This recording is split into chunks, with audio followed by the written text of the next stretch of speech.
కల్వకుంట్ల ఫ్యామిలీలో ప్రస్తుతం కవిత అయితే ఒక కుంపటి పెట్టారని కాంగ్రెస్ నాయకులు అంటున్నారు. వాళ్ళకి ఇంటర్నల్ డిస్ప్యూట్స్ ఉన్నాయి, కానీ అదంతా కూడా వచ్చి ప్రజల మీద రుద్దుతున్నారు అంటున్నారు. అండ్ నిన్న కాళేశ్వరం విషయంలో కేసీఆర్కి నోటీసులు ఇచ్చినందుకు పెద్ద ఎత్తున ఇందిరా పార్క్ దగ్గర కవిత ధర్నా చేశారు. అసలు కవిత ఏమనుకుంటున్నారు? నిజంగా కవిత కాంగ్రెస్ పార్టీలో చేరబోతున్నారు? అడిగి తెలుసుకుందాం. మనతో పాటు రామగుండం ఎమ్మెల్యే మక్కన్ సింగ్ రాజ్ ఠాకూర్ ఉన్నారు. ఏంటి కవిత మీ పార్టీలో చేరుతుందంటే నిజమేనా? వస్తే రాజ్ సింగ్ కానివ్వండి, మీరు కానివ్వండి, ఇతర అంతా వెల్కమ్ చేస్తారా? ఆమె వచ్చేది తెలియదు, నాకు తెలిసి ఆమె రాదు.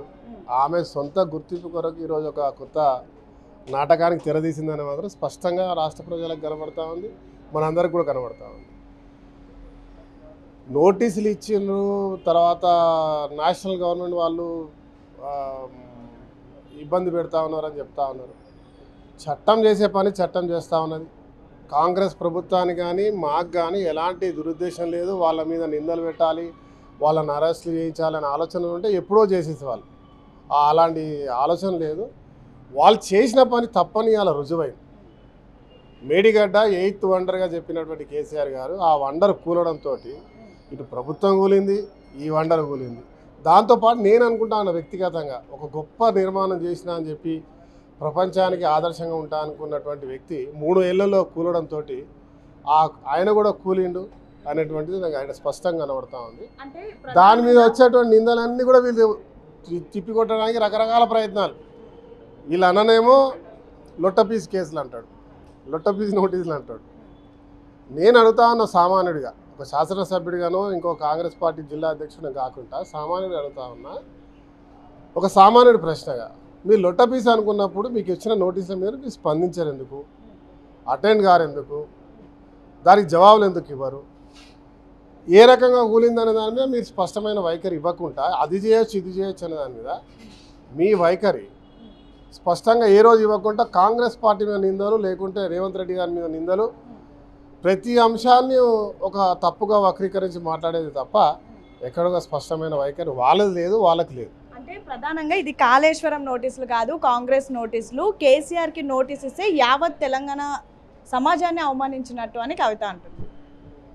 కేసీఆర్ని అవమానిస్తే తెలంగాణకు అవమానించిన ఆమె అనుకుంటాం.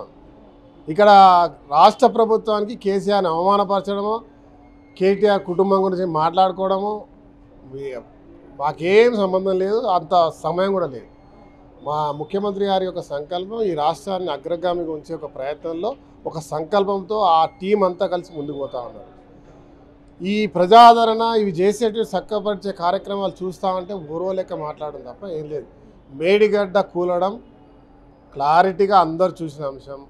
దాంట్లో ఎంత అక్రమాలు జరిగినాయి, అంత అవినీతి జరిగింది, ఎంత నిర్మాణం లోపాలు జరిగినాయి అనేది ఇలా స్పష్టంగా తెలిసింది. దానికి అప్పిపుచ్చుకోవడానికి తను బిడ్డగా ఈరోజు తన మీద నిందలు వస్తున్నాయి. జాగృతిగా పెట్టింది ఆమె, పార్టీ పెడతా అంటుంది, పార్టీ పోతా అంటుంది, బయటికి వెళ్తా అంటుంది, అన్నేవాడు తమ్ముడేవాడు అంటుంది, నీకేంద్ర నొప్పి అని మాట్లాడుతూ ఉంది. అవన్నీ కవర్ చేసుకొని వాళ్ళ ఒక ఎమోషనల్ ఎఫెక్ట్ వాళ్ళ ఫాదర్ ఒక ప్రేమను పొందాలనుకుంటుందో మరి ఆ ఇంటెన్షన్లో ఇలా బయటికి వెళ్ళి కాంగ్రెస్ పార్టీల రేవంత్ రెడ్డి సంబంధం వాళ్ళే ఎవరో టీఆర్ఎస్ వాళ్ళు అంటుంటే నేను కాదు, నేను రేవంత్ రెడ్డిని తిడుతున్నా, కాంగ్రెస్ను తిడుతున్నా అని చెప్పడానికి చేసినట్టు కనబడుతుంది. అదే ప్రధానంగా కేసీఆర్కి బీఆర్ఎస్ పార్టీ ఒక కన్ను, జాగృతి ఒక కన్ను అని కవిత అన్నది. నిన్న జాగృతి మీటింగ్లో కనీసం బీఆర్ఎస్ అనే పేరు కూడా ఎక్కడ లేదు, బీఆర్ఎస్ నాయకులు కూడా దూరంగా ఉంటున్నారు. దీన్ని ఎలా చూస్తారు? దాన్ని స్పష్టంగా మనం చూడడం కాదు, అందరికి కనబడుతుంది. జాగృతి కన్ను బీఆర్ఎస్ అని కూడా విన్న పేపర్లో చూసా, ఇక్కడ చదివినాను. నిన్న బీఆర్ఎస్ సంబంధించిన జెండా లేదు, నా పార్టీ లేదు. నాకు తెలిసి ఆమెతో ఎవరు లేరు బీఆర్ఎస్, వెరీ క్లియర్. నేను కూడా అదే అంటున్నా, మళ్ళీ ఒకసారి చెప్తున్నా.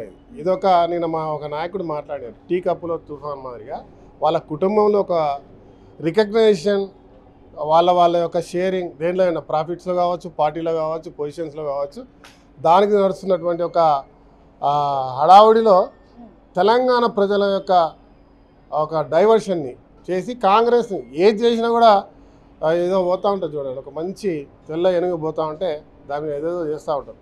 అట్లా వీళ్ళు కూడా ఒక బురద జల్లే కార్యక్రమం చేసుకుంటే ప్రతి ఒక్కరు వచ్చి ఇట్లా వీళ్ళు వాళ్ళ అన్న కాంగ్రెస్నే మాట్లాడతాడు, ఈమె కాంగ్రెస్నే మాట్లాడతారు. ఇప్పటివరకు కేసీఆర్ మాట్లాడలేదు. కేసీఆర్ వచ్చినాక మాట్లాడితే దాని మీద జవాబు చెప్తే బాగుంటుంది. ఇది టీ కప్పుల తుఫాన్, మరోసారి చెప్తున్నా.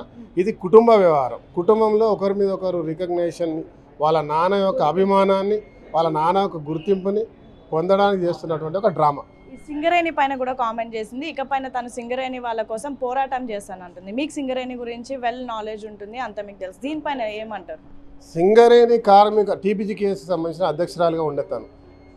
నేను కవిత గారిని, గౌరవ ఎమ్మెల్సీ కవిత గారిని అడుగుతా ఉన్నా, వారు ఉన్నప్పుడు డిపెండెంట్ ఉద్యోగాల అంశంలో మీకు సంబంధించిన వాళ్ళు మీరే కేసులు పెట్టుకొని అరెస్ట్ అయ్యి మీ అధ్యక్షుడు లోపలికి పోయాడు. ఒక్కొక్కరి దగ్గర 15 లక్షల రూపాయలు తీసుకున్నారు. ఒక రిటైర్డ్ కాబోతున్నటువంటి ఎంప్లాయీ డిపెండెంట్ ఉద్యోగం పెట్టిస్తే ఎక్కడ కూడా జరగకుండా సింగరేణి కార్మికుడు తెలంగాణ ఉద్యమంలో ఒక ముందు నిలబడి పోరాటం చేసినటువంటి ఒక గొప్ప పోరాట స్ఫూర్తి కలిగినటువంటి కార్మికులు. ఆ కార్మికులందరూ కూడా ఒక అవకాశం ఇస్తే వాళ్ళని నిట్ట నిలువన ముంచారు. డిపెండెంట్ ఉద్యోగాలని, తర్వాత ఇలా మారుపేర్ల సమస్యని, సొంత ఇళ్ళ పట్టాలని ఏది ఇవ్వకుండా వాళ్ళని క్లోజ్ చేస్తే, స్వయంగా మీ యూనియన్లో మీరు అధ్యక్షురాలుగా ఉన్న యూనియన్లో మీరు కొట్లాడుకొని చేస్తే, మీకు సంబంధించిన ఒక యూనియన్ అధ్యక్షుడిని అరెస్ట్ చేస్తే మీరు స్వయంగా పక్కకి వెళ్ళిపోయారు. ఇన్ని రోజులు ఈ 10 సంవత్సరాలు ఏది కూడా పట్టించుకోకుంటూ అధికారం నుండి మొత్తం ఈ మీ గడిల లోపల ఈ తెలంగాణ మొత్తాన్ని పెట్టుకొని సింగరేణి వ్యవస్థ అంతా కూడా మీరు పెట్టుకొని సింగరేణి యొక్క చట్టాలను మార్చి డిఎంఎఫ్టీ ఒక సింగరేణి కార్మికునికి ఇవ్వాల్సినటువంటి ఆ ప్రాంతాన్ని ఏదైతే డెవలప్మెంట్ కొరకు వాడాల్సిన డిఎంఎఫ్టీని కూడా మీరు మార్చి అమెండ్మెంట్ చేసి, చట్టాన్ని అమెండ్మెంట్ చేసి అక్కడ స్పెండ్ చేయాల్సిన దాదాపు 2,000 కోట్లు మీరు అలా గజ్వేల్కి, సిద్దిపేటకి, సిరిసిల్లకి అన్నిటికీ వాడుకున్నారు. అలాంటి మార్పు తీసుకొచ్చిన వాళ్ళు కార్మిక సంక్షేమం గురించి ఏ ఒక్క పని కూడా చేయకపోగా మీ మాటల ఏదైతే పద్ధతి ఉంటుందో దాంతో ఎప్పుడు కూడా వాళ్ళని మభ్య పెడుతూ దాటేసుకుంటూ వచ్చారు. దాని పరిణామం మొన్న ఎన్నికల్లో చూశారు.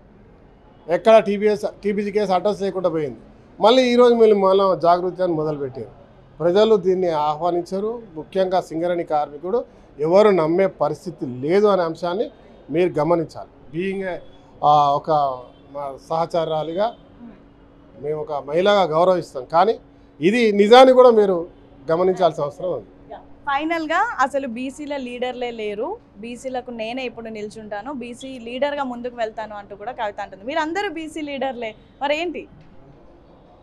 సంతోషం ఆమె బీసీల పట్ల మాట్లాడుతున్నందుకు. ఇప్పుడు కానీ ఈ 10 సంవత్సరాలు ఎక్కడికి పోయినామమ్మా నేను అడుగుతా ఉన్నా. నేను బీసీ బిడ్డని. అనేక మంది బీసీలు 10 సంవత్సరాలు తెలంగాణ పోరాటంలో ఈ రాష్ట్రంలో ఉన్న బీసీలు, దళితులు అందరూ కూడా పోరాటం చేశారు. అధికారం తెలంగాణ వచ్చిన తర్వాత అధికారంలో ఉన్నాక మీరు బీసీల పట్ల, బహుజనుల పట్ల, దళితుల పట్ల ఏ రకంగా ప్రవర్తించారు, వాళ్ళను బహిష్కరించారు, డిస్మిస్లు చేసారు, దగ్గర రానిల సంగతి యావత్ తెలంగాణ ప్రజలకు తెలుసు. ఇది ఒక కొత్త నాటకం. మీరు ఏ ఆలోచనతో ముందుకు వస్తున్నారో, మీరు ఎక్కడి దాకా పోతుందో మీ భవిష్యత్తు తెలియదు, కానీ ప్రజలు మిమ్మల్ని నమ్మరని మాత్రం ఖచ్చితంగా చెప్తున్నారు. Thank you. సో మొత్తానికైతే కవితను ఇప్పుడు ప్రజలు నమ్మేటటువంటి పరిస్థితుల్లో లేరు. ప్రధానంగా ఇదంతా కూడా వాళ్ళ ఇంట్లో జరుగుతున్నటువంటి కేవలం ఒక ఇంటర్నల్ డిస్ప్యూట్స్ మాత్రమే. వాటిని బయట పెట్టి ఇప్పుడు ప్రజల మీద రుద్దే ప్రయత్నం చేస్తున్నారు. కానీ ప్రస్తుతం కవిత ఆడుతున్నటువంటి డ్రామాలు నమ్మే ప్రయత్నం ప్రజలు చేయడం లేదు అని అయితే రాజ్ ఠాకూర్ చెప్తున్నటువంటి పరిస్థితి. వీడియో జర్నలిస్ట్ శంకర్తో హేమ, బిగ్ టీవీ, గాంధీ భవన్.